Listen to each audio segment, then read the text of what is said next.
काही घडलं की तुम्हाला नाही तर महाराष्ट्राच्या कानाकोपऱ्यात सर्वसामान्य लोकांना एक प्रकारचा धक्का बसतो. बीड जिल्हा याचा एक महाराष्ट्रात लौकिक आहे. हा जिल्हा मी अनेक वर्षांपासून या निमित्ताने जिल्ह्याशी संबंधित आहे. वारकरी संप्रदाय हे जिल्ह्याचं वैशिष्ट्य आणि वारकरी संप्रदायाचा विचार घेऊन आपलं आयुष्य जगणार आहे. दुष्काळ पडला तर त्याला तोंड देणार आहे. महाराष्ट्राच्या साखर उद्योगाला हातभार देणारे त्यासाठी कष्ट करणारे कुणी आहे हा प्रश्न विचारला तर भीडचा हा उल्लेख त्या ठिकाणी केला जातो. आणि अशा जिल्ह्यामध्ये जे काही घडलं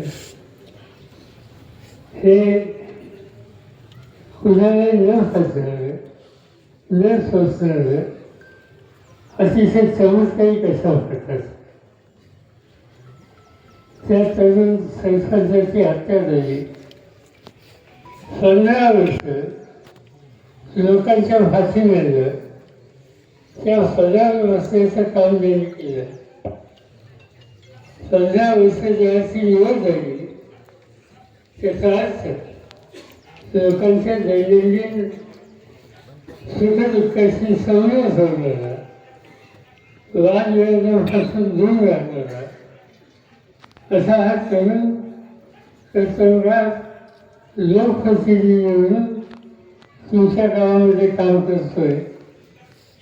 जे काही घडलं त्याच्यात त्याचा काहीच संबंध नसताना कुणी येऊन कुणाला दमदाटी दिली, कुणाला वागणूक दिली आणि त्याच्यावर त्याची तक्रार आल्याच्या नंतर त्याची चौकशी ही करण्याची भूमिका घेतली आणि ती चौकशी का करतो म्हणून तुम्ही बाहेर जायचं, व्यक्तिगत हल्ला केलं आणि शेवटीचा हल्ला हत्येमध्ये जातो.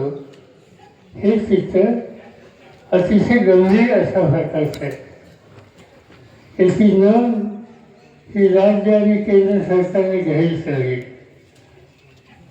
लोकसभेचं अधिवेशन काल संपलं आणि गेले 2-4 दिवस आम्ही बघतो शिवसेना प्रतिनिधी बजरंग सोनवणे असतील, शिवसेनेचे असतील आणि जे कोणी तिथे खासदार महाराष्ट्राचे त्यांनी हा प्रश्न उचलून धरला.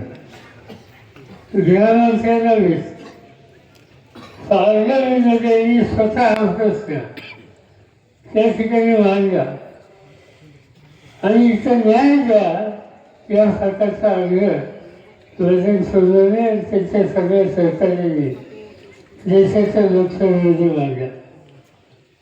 त्यांचं भाषण मी ऐकत होतो. मी काही त्यांच्या सभागृहात नाही आहे पण ऐकत होतो.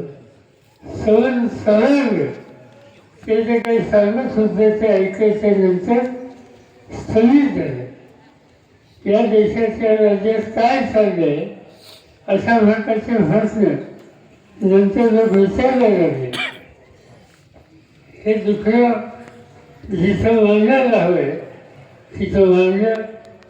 त्यांनी एकच गोष्ट जर सांगितली की सुस्थळ याच्या फळात गेलं पाहिजे आणि याचे सगळे सुसंवाद कोणाकोणाशी झाले तर ते टेलिफोनवर असेल आणखी त्याच्यात ते सगळे त्याची जी काही माहिती आहे ती काढली पाहिजे, त्याच्या खोलात गेलं पाहिजे आणि त्यामधून वस्तुस्थिती ही सगळ्यांच्या समोर ही हा आग्रह बजरंग सोनवणे लंके बाकीच्या सगळ्या सरकारने देशाच्या पार्लमेंटमध्ये केला आणि नेमकं हेच काम महाराष्ट्राच्या विधानसभेमध्ये वीरचे आमदार क्षीरसागर त्यांनी मांडला, तुमचे जितेंद्र आव्हाड त्यांनी सुद्धा हा भ्रष्टाचार ठिकाणी मांडला.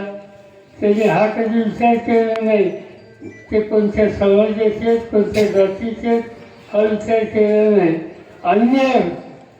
अन्याय झाला आणि त्या अन्याय झालेल्याला जे कोणी जबाबदार असतील त्याचं दुखणं त्यांनी त्या ठिकाणी मांडण्याचा प्रयत्न केला. मी स्वतः तुझी माहिती घेतली तर त्याच्यामध्ये सोयीचे काही बोलले, आणखी काही लोक बोलले. एक या जिल्ह्याचा लोकप्रतिनिधी, शहराच्या जिल्ह्याचा लोकप्रतिनिधी हा प्रश्न महाराष्ट्राच्या विधानसभेमध्ये सुद्धा मांडला आणि मुख्यमंत्र्यांनी काही आश्वासनं दिली, त्यांनी काही रक्कम दिली. ठीक आहे, कुटुंबाला मदतीची होईल, पण तुम्ही किती रक्कम दिली ते गेलेला माणूस येते, त्या कुटुंबाचं हे दुःख आहे ते काही जाऊ शकत नाही. पण ठीक आहे, आम्ही काही त्याच्या खोलात जाऊ इच्छित नाही, त्याच्यात टिफाणी करू इच्छित नाही. पण एक गोष्ट करायचं लागेल की जोपर्यंत याच्या खोलात जाऊन जे कुणी जबाबदार आहे आणि जे कुणी सूत्रधार याच्या मागे आहे त्यांना योग्य प्रकारचा धडा शिकवायचा आहे आणि तेही तातडीने. मला आनंद आहे की एका गोष्टीचं समाधान आहे की त्या वकील मंडळीने लेखी निवेदन दिले. वकील जे काही करायचं